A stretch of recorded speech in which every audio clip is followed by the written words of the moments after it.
Hi, welcome to April 2017 Houston Clutter Coaching Meetup group. Say hi, everybody. Hi. I'm Gayle Goddard, and owner of the Clutter Fairy, and I'm here to talk to you today about Kitchen. put a lid on it.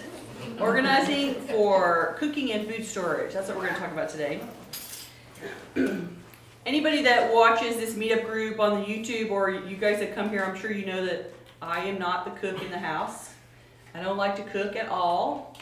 I know how to boil water, but frankly, I would rather not. And it isn't that I don't like to eat. Clearly, I like to eat, but food prep is something that I find it to be sort of a chaos-creating, messy thing to do. And I realize that that's part of why I don't like it, because when you're doing food prep, the tomatoes are leaking over the edge of the cutting board, and there's grease on the stove from cooking, and there's always stuff on the floor that falls on the floor, and there's things that are crumbs all over the counter, and all that kind of stuff is a problem for me. I don't think of myself as a real neatnik kind of a person, but I know that when I cook, I sort of clean as I go, because it bothers me that the tomatoes have run over the side of the cutting board and ended up on the counter.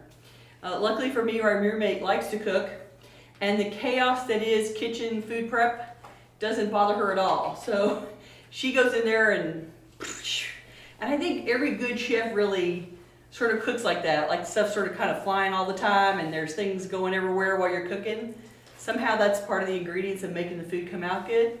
But it's also why I realized I don't like working in the kitchen, because it's just a chaos zone. It's a chaos zone that's just waiting to erupt for me. Thank goodness to Penny, who makes food, and I get to be the beneficiary, and I can just stay out of the room while she makes all that mess. And then I can go and clean up at the end, which is great. For most of my clients, we don't have that same, they don't have that same luxury. And a lot of times the kitchens that I go in to work in are really chaotic to the point that they don't function. They can't prepare meals. It's really hard to get food out, and it's a big event even to get a minor snack to come out of the kitchen. The countertops are covered, the cupboards are full. You can't unload the dishwasher because the cabinets are already stuffed. Every time you open something, something falls out on your head. It's one of those zones where people try to really fill it up with a bunch of stuff and cover all the surfaces really densely, and then wonder why they don't get to eat out of their own kitchen. So I went to my friend Ed, who is the chef man. He likes to cook, and he does it very well. And I asked him to consult with me about this, since I clearly am not the expert. Although I have worked in a lot of kitchens, and I can usually make them better, but I wanted I wanted the advice from a person who actually uses the kitchen to participate in this discussion. So we asked ourselves this question: what causes the kitchen to become so cluttered that it's not functional anymore? And we came up with a list of answers, and see if you recognize yourself in them. There's stuff in the kitchen that doesn't need to be there. Like Mail. mail, right?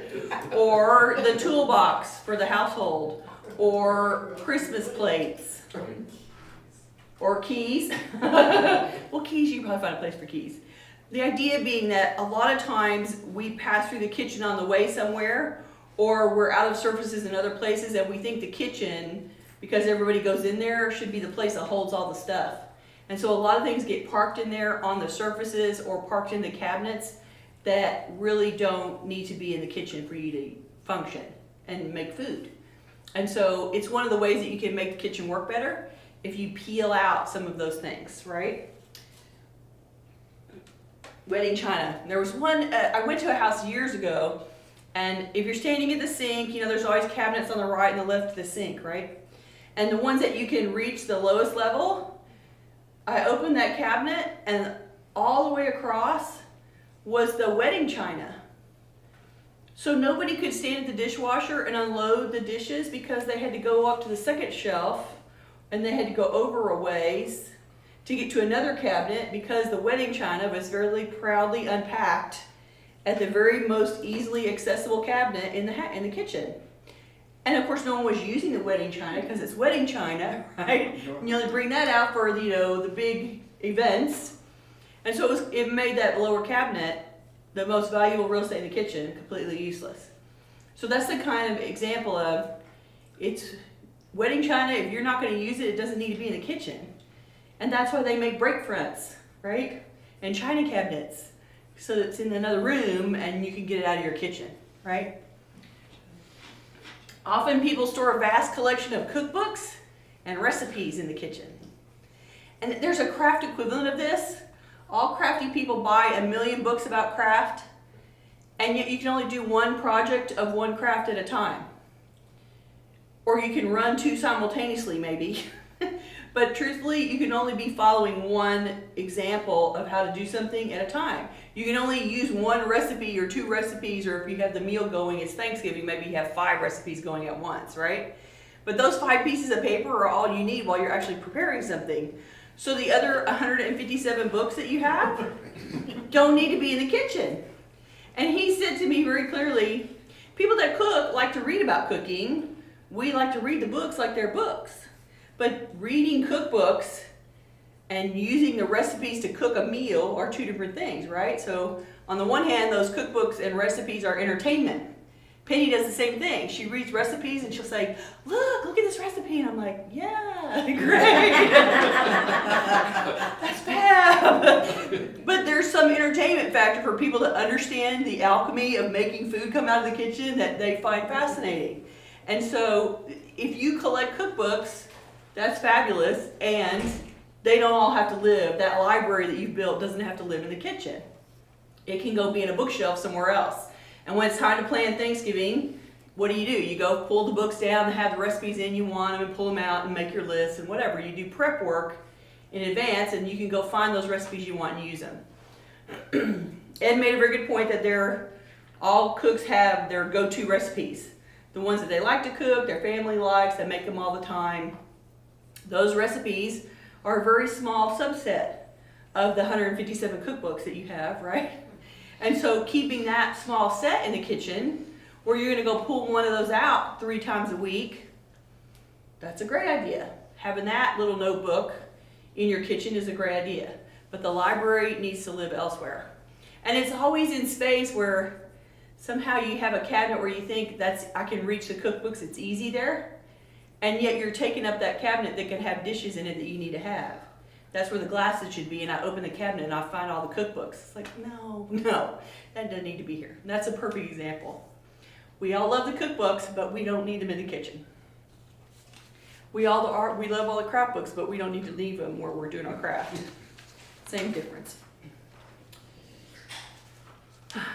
So kitchen clutter also comes from keeping too many of the same item.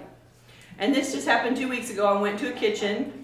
And here is the couple, and they married later, not as 20-somethings, they married as 30-somethings.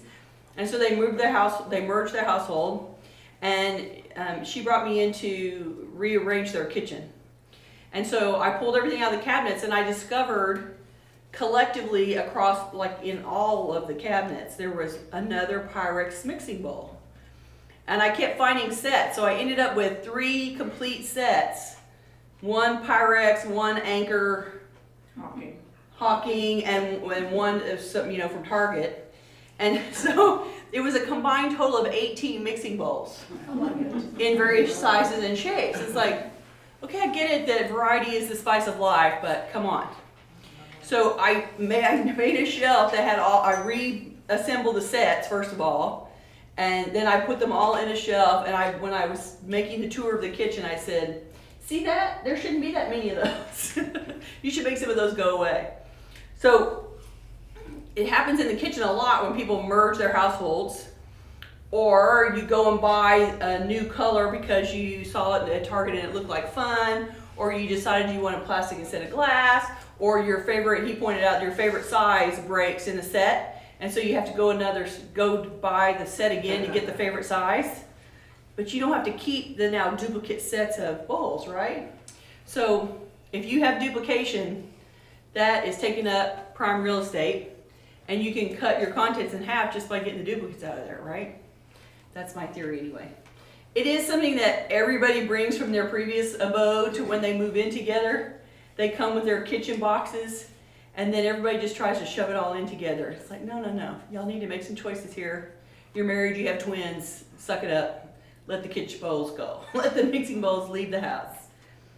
I don't know whether, I haven't been back to see whether they've done it or not. Ed tells me that cooks try tools and they keep trying varieties of the tool until they get to the one that they like. So what was the example that you gave me? Like vegetable peelers, maybe. Rolling pins. It's rolling pins, that's what it was. A rolling pin that really has just the right. Is the bomb, right? And I'm sure that that's a tool that like everybody wants it slightly different. And you try them and that one didn't work and you try it and that one didn't work. And you, after you've tried 7 of them until you get the exact right one, then you have 6 rolling pins that you only used a couple times and they need to be retired. And somehow they all go into the kitchen, but none of them ever go out of the kitchen. So that's another thing. If you are a gadget trier, if you are replacing something and it takes you a while to land, I always find the vegetable peelers was one of the things that I sorted in that kitchen with the mixing bowls. There was like 7 different types of vegetable peeler. It's like, okay, each one of them had tried several.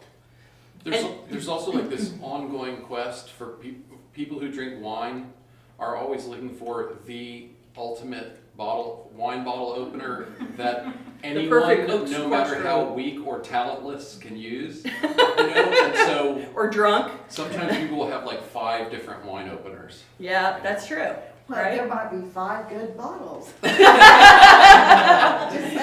might be a party that requires simultaneous opening of 5 bottles, right? No. But you get the point, right? It's the kind of stuff that people give you as Christmas gifts. You get it in the stocking. You know, it comes as a birthday gift. You buy it because you find a purple one at Target, and wouldn't it be great? It's purple, and then you find out it doesn't work very well. I mean, that's the kind of multiple stuff in gadget hunting that it comes in, but it doesn't go out. Another way you can make space in your drawers. What about all those kitchen gadgets that come out at Christmas time that are the one-hit wonders? The bread machine was one, and the other one I found was a fondue pot. Like a fondue pot has one purpose. It is to melt stuff and stick things in on a stick, right? There's nothing else you can do with it. And Alton Brown calls them unitaskers, the gadget for which it only serves one purpose, right? Those are hot sellers as Christmas gifts in the holiday season. There's always a new one every season that is like the thing you gotta have in the kitchen. And I'm sure somebody is tasked with coming up with this season's must-have crazy Christmas gadget. And then, you know, it goes into everybody's kitchens and nobody uses it, and then I'm taking it all to Goodwill later. And I know that you have a bunch of those gadgets in your kitchen right now, and you could go fish them out and let them go. Because you don't need them. If it doesn't do more than one thing in the kitchen, your kitchen space is very valuable. There's not a whole lot of it, right? There's just so much little surface that you can work on to do your thing. There's only so many cabinets where you don't have to get on a ladder to put stuff away, right? So there's a very small footprint of usable space, and it doesn't need to be filled with stuff that you can only do one thing with, right?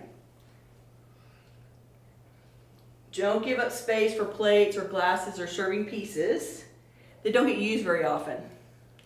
So my sister is the queen of themed dishes. She likes the 4th of July dishes for the 4th of July party and the Halloween dishes for the Halloween party. And, you know, sometimes it's paper goods, but sometimes, just as often, she has a whole Christmas set, right? There's all the Christmas dishes. And she has kids, and I get it. There's a purpose to making your dishes thematic when you have kids in the house. But it also means that it won't all fit in her kitchen, right? They have a pie safe next to their dining table that holds a lot of stuff like that. And that's a good place. It's out of the work zone because Halloween's only going to come out for Halloween. It's going to be out for 3 days or a week, and then it's going back in. It's not coming out for a year. The other version of this I've seen is that sometimes people collect dishes or china or teacups or something that seems like it, has an original function of being in the kitchen. Depression glass. Depression glass, right? But if you're just collecting it, you're not actually intending to use it. Somebody came to the meetup once and said it was her favorite thing to collect, and she had 25 sets or something, full sets of dishes in various colors and styles and ages and whatever. And I thought, wow, no kitchen is designed to hold 25 complete sets of dishes. Like, that is not part of the design. So anything that you're just using one-off a couple times a year, it doesn't need to be in that expensive, important cabinet either. It needs to be off somewhere with the wedding china. Probably not on exactly the same shelf, but it can be somewhere else, right? How many of us love to go to Costco or Sam's? Because why is it that feels like it's the coolest place on earth, right? And the shopping carts are super huge, and you roll around in there and you're like, oh, I'm sure I need a dozen green bean cans. Plump! And you get the pallet, the half pallet of green beans in your thing, and they're always selling you refrigerated food, frozen food, and packaging that is really large quantities of fill in the blank.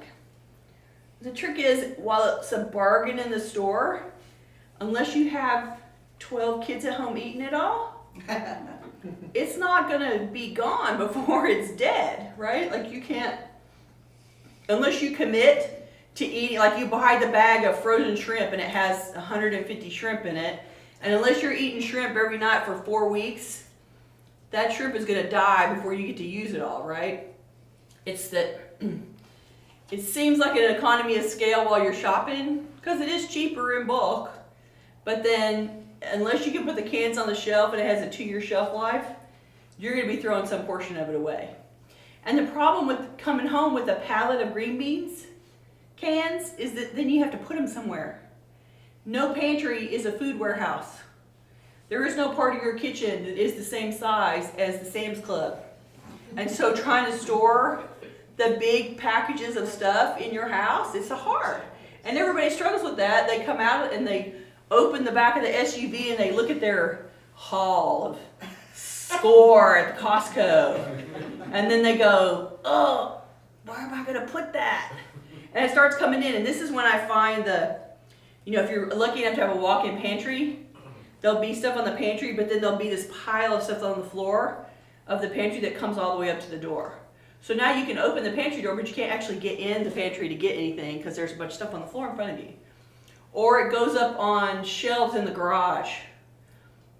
Or somebody's putting their toilet paper, in the guest bedroom on the bed. I mean, you are not living in a food warehouse, therefore the way that they store it is not going to work for you at home. And the only thing that I actually make use of at this point is toilet paper and paper towels. And I unpackage their package because it's a big cube, right? Paper towels is in a cube this big. So who has a cubic square footage like that in their house that's empty waiting to shove paper towels in? Nobody. So I tear all that open and put the individual towels up in a different configuration, and that's the only way it goes in the laundry room. That's the only way I can fit it in the house. And that's the only thing that we buy in bulk. The toilet paper goes into 3 different bathrooms, and 2 old ladies in the house, we go through the toilet paper. I'm just saying. There's some reason to go through the toilet paper in our house. But some people are feeding a family of 6 and they're buying in bulk because they have teenage boys who eat their weight in food every 2 days, right? I mean, I get it, that there are some reasons where that makes sense. But most of us just think it's fun to go hunt at the Costco, and so you come home with way more than you can store, and then you have a problem immediately. And no kitchen is designed to hold that level of stuff. You are not a professional restaurant kitchen. You are not a food storage unit. That's the bottom line. You will give up all your counter space trying to store all the cans of pineapple you brought home. Okay, that's Costco. This is one that I hadn't thought of, that Ed completely thought of. If you like to experiment when you cook and try different recipes, you end up doing things like going to find a very peculiar spice because you're going to do something Asian and it calls for some spices you've never heard of, which is part of the thrill, right, for cooks. The thrill of the hunt, the thrill of the unusual. And so you go and you buy the spice, and it's a jar this big, so that you can use a half a teaspoon in a recipe. And then it goes into your spice drawer, never to be heard of again, right? So if that's how you like to cook and you're very experimental, he does that kind of stuff all the time. His excellent solution is, A, it's worth it to go to Penzies, where you can buy, instead of a regular size bottle, you can buy a half size bottle. To go where? Penzies Spices. Where's that? 119th. Up in the There's a Heights. website, they do online 19th near sales. Shepherd. Yeah, and they sell a lot online too. Yeah. Okay. So you can order small bottles that are, what did you say, like an I think ounce? they're and a- half an ounce, those Yeah. little tiny. Yeah, it's a little tiny Yeah. half Maybe a size. quarter ounce. Yeah, like the McCormick spice. The Yeah, yes, exactly. Or, so you can buy those from Penzies, or you can go to Whole Foods, Trader Joe's, Central Market, where they sell things in bulk, and you can buy a half a teaspoon or a teaspoon instead of a jar. You can buy enough to make the recipe and see if you like it. And then if you love the recipe and it's going to become a go-to recipe, then you can go buy a small jar. But I never knew that. Right? Yeah, that's awesome. so it's a way to do your experimenting without the consequences of an ever-expanding spice drawer that will then live there and die, right? I throw away a lot of spice jars in my travels across people's kitchens. And it's always the stuff it got used once and then it gets shoved in, and it keeps getting shoved farther and farther as new things come in. And then I find stuff in the back and it's 15 years old or 20 years old. It's like, yeah, I'm pretty sure it's lost its flavor palette at this point. I mean, I get it that it's still orange and it looks like curry, but it probably doesn't really have a great flavor at this point. It's just a way to do your experimenting, touch a whole lot of spices, have your fun in the kitchen, and not have to, have your pantry become a spice drawer.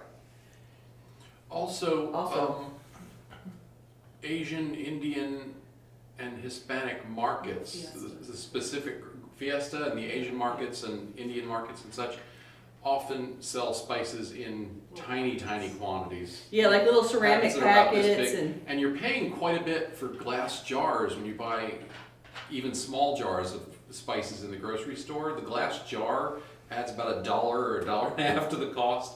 So those little spice packets are often super cheap at the other markets. ethnic groceries. So if you're a experimental cook, be also an experimental shopper and not burden yourself with too much leftover, right? The other part of that was you were talking about buying at the stores in bulk for flours and grains, specialty flours that you wouldn't, maybe you want walnut flour or you want Rye flour. because you're making something, that wouldn't be something you buy in a 5-pound bag. You might buy enough for a recipe, but then you don't want a half of a flour packet that's open that all the weebles then, love to move into and make home. So it's just a way to do your experimenting without accumulating a big over store of supplies. That's some pieces of that. Don't give up cabinet space to keepsake dishes. This is what happens when you inherit all of your parents' china. Because usually if you inherit your parents' china, you're also inheriting your grandparents' china. Like somehow the collection just keeps moving itself down. And it's hundreds of plates and accessories and whatnot. And you got some when you got married, and now you have 4 sets of dishes or 5 sets of dishes. And the aunt dies and the brother dies and everything, I always end up with clients they're like the last one standing, and it came from all the relatives above them, and the whole family tree just sort of, all the china just sort of landed on their head. That's another version of dishes that don't need to stay in the kitchen. And if you're going to keep them because they're heirlooms or you think the kids want them or whatever's happening with the china that makes them more special, they need to be boxed and put away somewhere else. They don't need to be in the kitchen. You're not likely using them all. Yes, sir? I've got a situation where I got half of a 12-piece set and another relative did. And So y'all split the set between 2 of you? well, the will did. Oh, gotcha. Okay. And we were using the 6-piece set for years, and now we're not. And I'd like to ship it to the other relative, But I don't know who ships China anymore or how you pack it. It's valuable China. You can't even replace it. I would go to the UPS store and pay them to pack it. Because then you can insure it with them, and they use all sorts of, you know, bubble pack and peanuts and boxes inside boxes, and they do all sorts of stuff to So make you have it to take ship. it China to them? Yeah, you take it to them and then let them pack it. Okay, thank you. That's the best way to do it, because they're gonna, I mean, I've seen them do it before. They will pack it all and wrap it all up and stick it in a box, and then they'll stick the other box inside of another box and cushion those two boxes with packing material too, so that if somebody hits the outer box, they're not hitting the inner box. You know, they try really hard to make sure it arrives without being broken. So it's very easy to break them, and so they really do have to be packed well. Yeah, this That stuff stuff you is can't delicate. even buy replacements anymore. Yeah.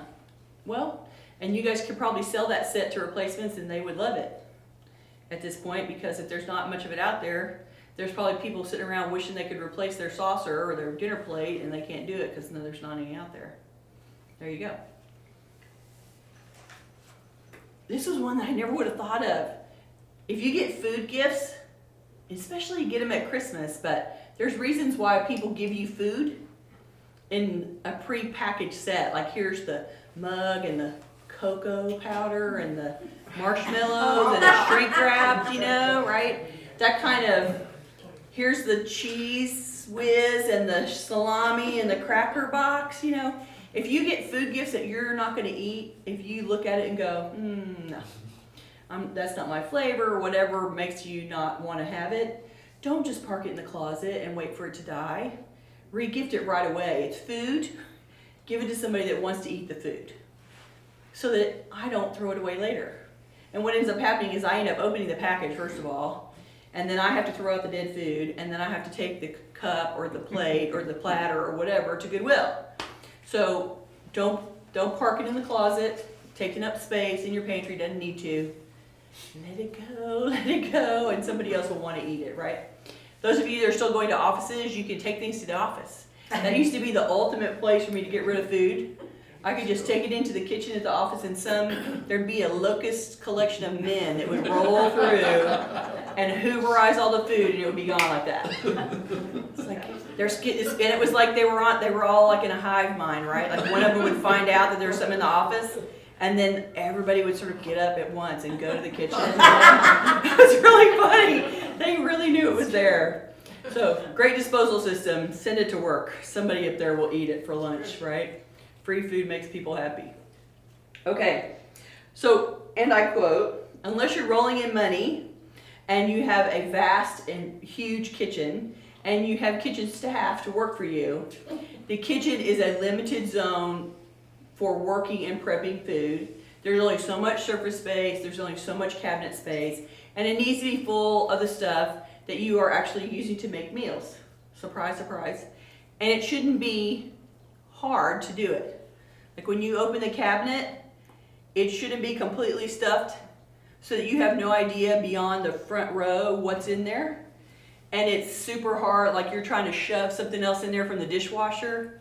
It shouldn't be that hard. If you're having to work to keep this storage container full and from vomiting out onto the floor, it's time to revamp the contents of those cabinets. Better that there is air in all the cabinets, just like I talk about closets this way, any kind of cabinet. You should be able to see the contents. You should be able to remove something without taking everything else with it. It should be easy in and out. In the kitchen, the plates come out and you make dinner, and the plates go back, you know, out of the dishwasher, and they go in and out and in and out, and they do it all week long, your entire life, as long as you're cooking, right? So that shouldn't be something that's hard to do. If it's too hard to put the stuff away, it's time to rethink the contents and get it down to a working set. And if you ever inherit a bunch of money and move to River Oaks and have a super huge kitchen, and I've seen those kitchens with the island in the middle and the refrigerator and the drinks fridge and the cabinets that go on all four walls and they go all the way up to the ceiling, you will still not be able to use that kitchen like you think, because all of those cabinets up at the top, I had to get up on a ladder like I was painting a house to put stuff up in those cabinets. And I know for a fact that that wife was not getting that ladder out every day and going up there to get stuff out of there. So think of it as a work zone and stock it like a work zone. And if there's stuff in your way, get it out. So saith the Clutter Fairy. So who has questions about kitchen? Yes, sir. My wife doesn't cook, but she buys stuff. And as much as I tell Define stuff. What kind of stuff is she she buying? buys canned stuff, and she buys all sorts of stuff for her to eat, to snack on. Right. And you know, some of it's instant stuff, soups in a can. And everything she does, she pushes in and shoves everything I have toward the back, where it either disappears and rots, or the canned goods, when I find them, they're out of date. And I haven't been able to train her to take the old stuff and put it in front and put the new stuff in back. So is this on in a shelf, or is it in a pantry that you can walk We in? have Or, no pantry, unfortunately, so this is a kitchen cabinet or the refrigerator. or the fridge. Okay. So you might want to try for her snack stuff. Get a basket, a pretty big one, that sits on the counter, and let her put her snacks in the basket, so that your stuff is still visible and accessible, and you can churn the stuff that's in the cabinet.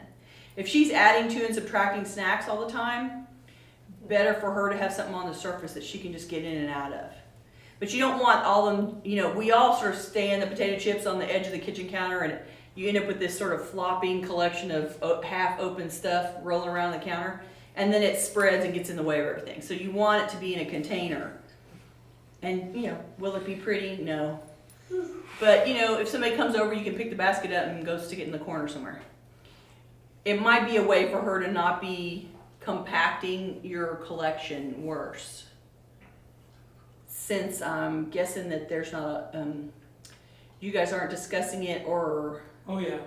but there's not compliance or change, is what I'm saying. Yeah, She's not open to alternate behavior. not yet. So try a basket. Give her a basket.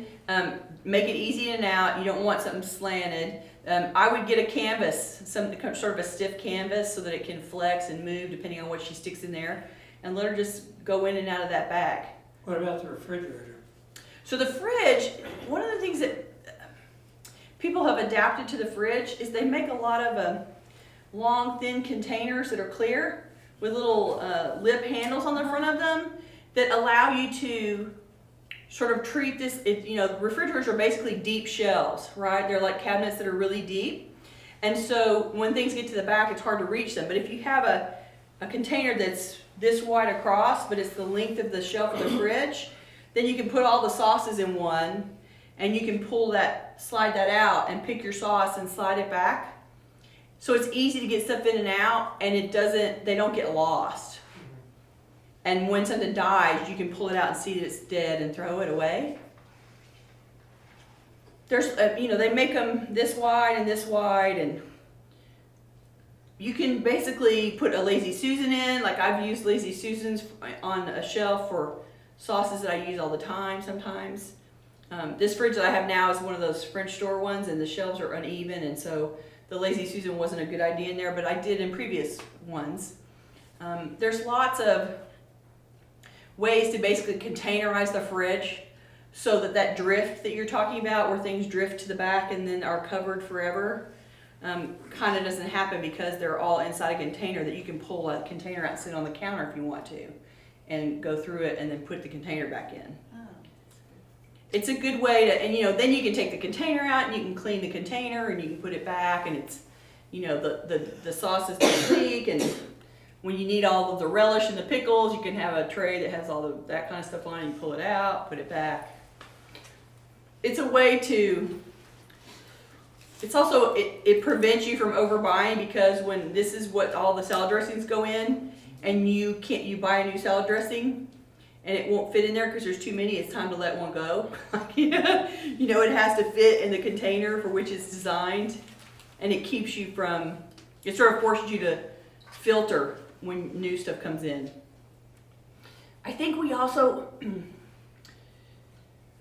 we get in a routine about shopping, And some things we have as lists in our head, like we need to rebuy all of this food.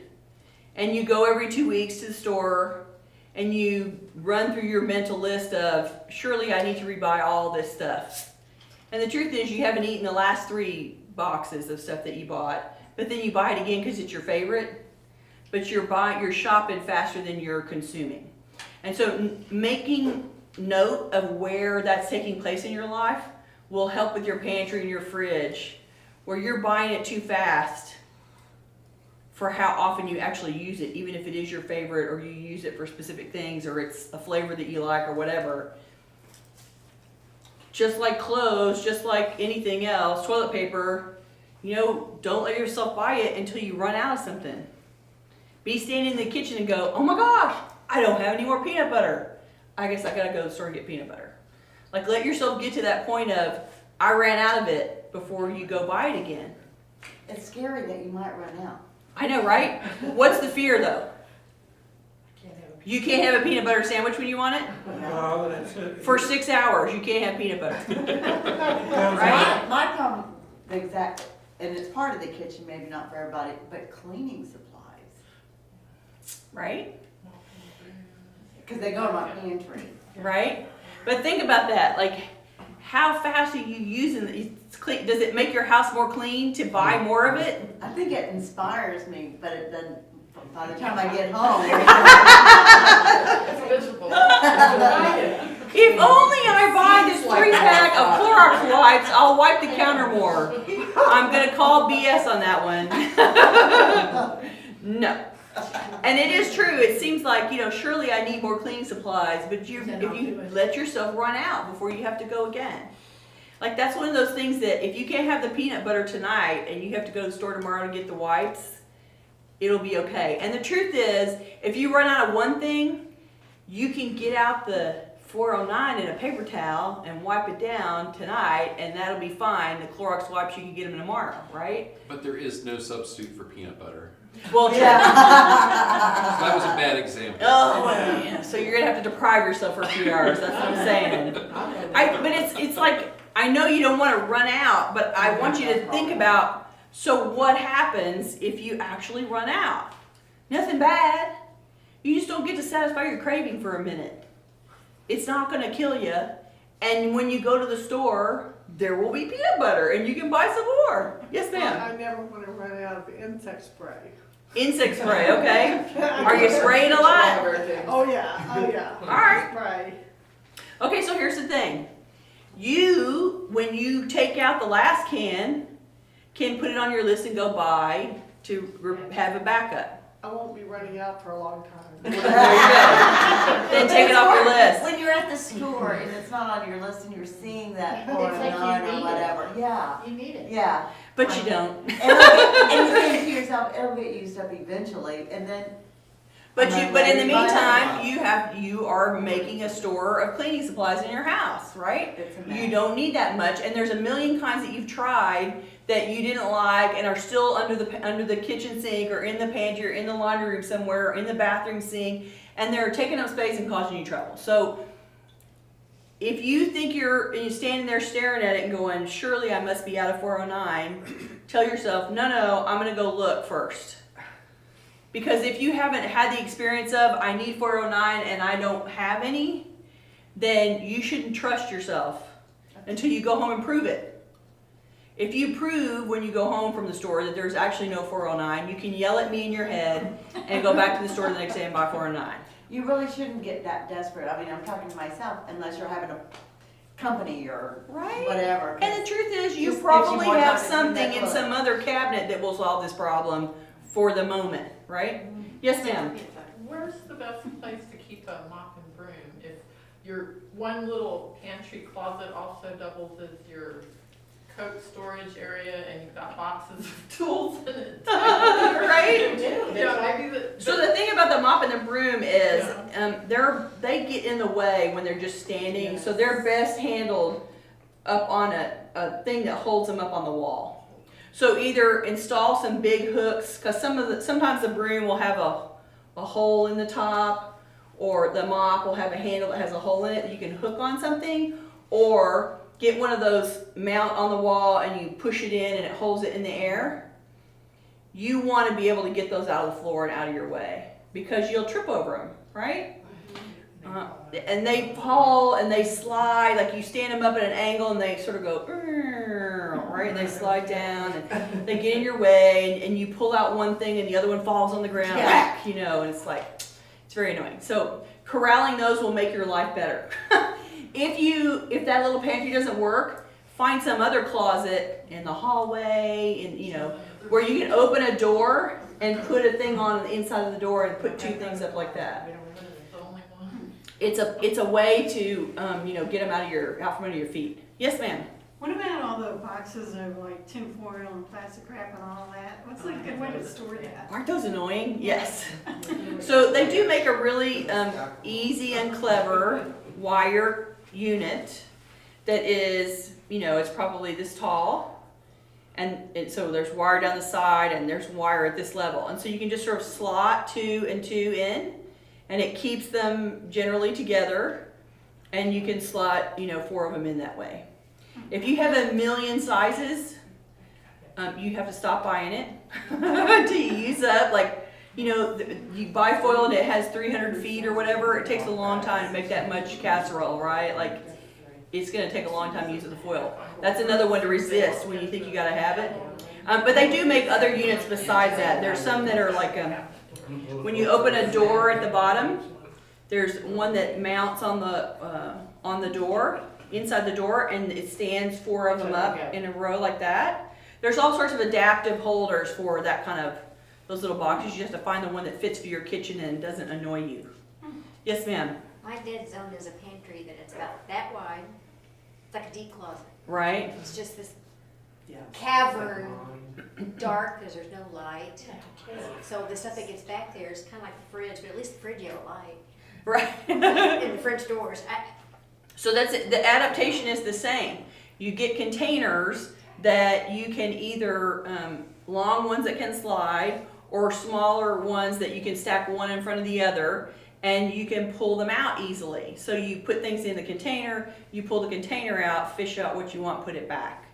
Now you do have to sort of remember that if you're like putting one behind the other containers in a shelf that's that deep, then you sort of have to remember the map. Like I put the stuff back here that I don't use as often, or this is where the paper goods are, or you know, fill in the blank. These are the spices I'm not using right now, or this is the extra flour, or whatever gets across the back is stuff that you don't have to reach as often. But if you only have to take out one box and pull the other one forward, then at least it's easy to, it's like, you know, a little Tetris cubiness. You can move the cubes around, and it's not like you're having to part the sea of cans to get to something in the back and you don't know it's there. No one remembers everything that's in the pantry, so the trick is, can you see it, can you get it easily? Because you can pull, you can say, it might be back there in the back, and if you pull one container out and pull the second one forward and go, no, it's not there, then I really need to go to the store. But you may find that there's stuff back there. When you go to look, try your pantry first. And make it easy to move things in and out. And do that on all the shelves that are a problem. But the long skinny ones would work just as well. If you have ones that they have a small opening across the front, but they go back long, then you just sort of slide it out, look, slide it back. That way you can check and see what you have, not have to remember it all, and you know, maybe use something that you got instead of going to the store for more peanut butter. Because you know, there's something else in there. Like that doesn't have a light, and I got finally figured out to put a flashlight just on one of the shelves. Well, you know, you can buy And those then- lights you just press nowadays. Yeah. That would They run always out go fast, yeah. Yeah, they go fast, but I just keep a little pin light that, I don't know, I stole it from one of the kids before they moved out. And I just keep that, so, because I get frustrated when it's dark and you're wanting something. Right, you know, think of it as you're trying to reduce the annoyance factor, right? Yeah. If the annoyance factor is solved by having a flashlight there, awesome. Well, I tried that. I bought the old ice, not buckets, but what you would keep in your freezer for ice. Okay, yeah. ice tray. Not trays, but, But I know you're talking about the holes and stuff, Yeah. right? and so I did that with some stuff, and I can just pull those out. Right. But they make ones that are clear. You know, you want to try to use clear containers or stiffer. The point being that it's stiffer so that it's easy to slide back and forth. It's not going to flop or collapse. You know, the one that makes me the most crazy in the pantry is all the little pouches. Pasta comes in a pouch. Flour comes, you know, the Bisquick comes in a pouch. You know, it's just a sealed, soft side container that there's no way to corral it in an open surface shelf. It has to be in a container or they slide all over everywhere and make a big mess. So adding containers in that you can see, and one thing that people do, if the shelf is this high, you don't want a container this high. You want a container that's about 2/3 of the height so you can sort of see in as you're maneuvering around, right? And it moves easily. And it moves easily, it needs to slide. Exactly.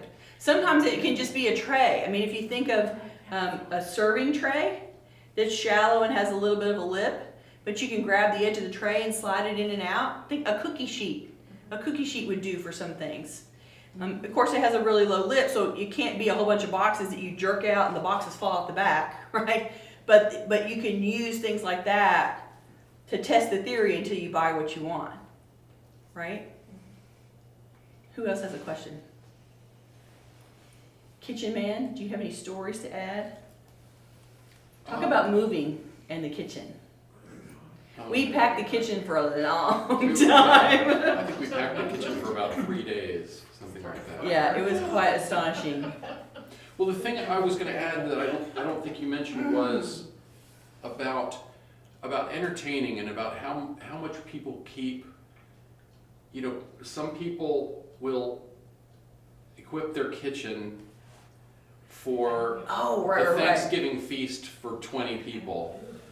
And that happens, you know, once a year, and you don't have to have all that stuff all the time because you can buy disposable things and you can borrow from someone else who's going to come to your event, and it's, you know, you can burden yourself with so much to be prepared for that thing that one event that rarely happens, and you're just kind of better off. Well, the example you made was, it's Thanksgiving, and so that's the only time when you're going to use 8 casserole dishes at the same time, right? So you think you got to have 8 Pyrex casserole dishes, except you're only going to use them once a year, so maybe you only keep 3 that you use the rest of the year, and then you borrow Pyrex from people that are coming. Or you go buy the foil equivalent for those extra casseroles at Thanksgiving. It's a way that you can adapt and not overburden your kitchen with extras. The other example you gave was, a lot of times I open cabinets, especially in the glassware section, and I'll find like the bar glasses. So here will be the 6 set of martini glasses, except only one person in the house drinks martinis. And so it's a big footprint to be able to serve that no one actually uses all the glasses. That's the entertaining kind of stuff. You want the martini glass and the white wine glass and the red wine glass and the sherry glass and the liqueur glass and the yada yada. You have to have 12 of all those things, and then you try to put them all in the kitchen. It's like, oh, that ain't working. And if you're not serving that much, if you're not having a party of 20 people and all of those glasses come out, like at David's house, all the glasses came out because we were all there drinking. But he had the space for it, and he had a unit to put it in. You don't want all those glasses that only come out for the parties in your kitchen, burdening up your work zone, basically, and making it hard for you to put the glasses you drink water in every day back up in the cabinet out of the dishwasher, right? Yes, ma'am. Well, when I was married, I would get punch bowls for a wedding present, and so now I have a couple punch bowls. And I actually tried to sell it, but people were not, you know, they wanted to give me $5. So no, I'll just keep it. And so then I found plates to go with the punch bowl that matched it. So I had to have those. Okay, so you hear the theme here, right? You're building your collection for something that you don't actually do. I don't use it at all. Right? Okay. So glad you got the set together. Now you should sell the set. Or, you know, bring it to some place like this where they have events and it would get used, right? Yeah. It's the problem, like, there's a lot of stuff that people get because you're married and they're looking on your registry for something to give you, and they're looking for the most obscure thing because then they're not going to duplicate what anybody else buys you. And then you end up with this, you know, here's this gravy boat times 2, and you're never, you know, you're using it once. Something like a punch bowl or something like that, you might be go to a thrift store, buy it for $5 or $10, use it, and then donate it Take it back. back. Exactly. If you suddenly need a punch bowl, I'm pretty sure that you can solve that problem without spending a whole lot of money. Right? Who wants to give you who wants to loan me a punch bowl for the party, right? Exactly. They have a party box. There's a lot of stuff in that party box. And you know, when the stuff gets used up in the party box, we add more things to the party box. It's just one of those, either you entertain a lot and you love it and it's part of your life, or you don't. And if you don't need to be stocked like, you know, the president is coming by with, you know, an entourage. It's going to be okay to not have a punch bowl and matching plates.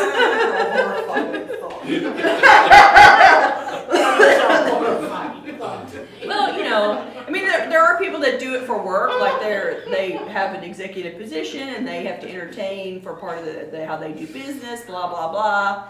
I'm not one of those people. And, you know, the last party I threw was for my dad's 79th birthday when he came from out of town, and all my friends came, and that was a really stressful day, and we didn't eat at our house. We went to eat Mexican food because my dad wanted Mexican food. So, you know, you have to be realistic about your lifestyle. If it's not your lifestyle, you don't have to stock your kitchen for all that entertaining you're going to do that has not happened in the last 3 decades. And, you know, get rid of it. And if you suddenly have a hair and now a party's going to happen, think of the fun you're going to have going to stock up for the party. Right? You can go get stuff fresh for the party. So say the Clutter Fairy. Who else has a question? Anybody? Did you have something? No, okay. You started to say something earlier and I'm... Oh, the punch bowls are good storage. Oh, punch bowls are good storage? Yeah. They're just a you little see small. Because you can see through them. It might be in your sewing room for all the threads. Right. Yes, Okay. ma'am. Yes, There's ma'am. one Uni Tasker that was one of those Christmas things that I know a lot of people bought, and it's something I might consider getting if I had like testimonials, which is, you take like zucchini and it can make spaghetti. Spiralizer. Does any spiralizer, does any, I have one. I have do you use it? Sometimes. Okay, so what you have to know is I watched, I went looking for a list of the jokes about crazy gadgets in prep for this talk, and I got to an Alton Brown 6-minute thing, and one of the things he made fun of was the thing that makes spaghetti out of the vegetable. That's He a just- spiralizer. He just went on and on and on about it, like big joke about how crazy it was. It was hilarious. Today or yesterday, I was at H-E-B, and they are now selling the pasta, the vegetable pasta already made. Yeah, in the bag. So you can There just, you go. You don't need it. You don't have to do some that kind of then. squash.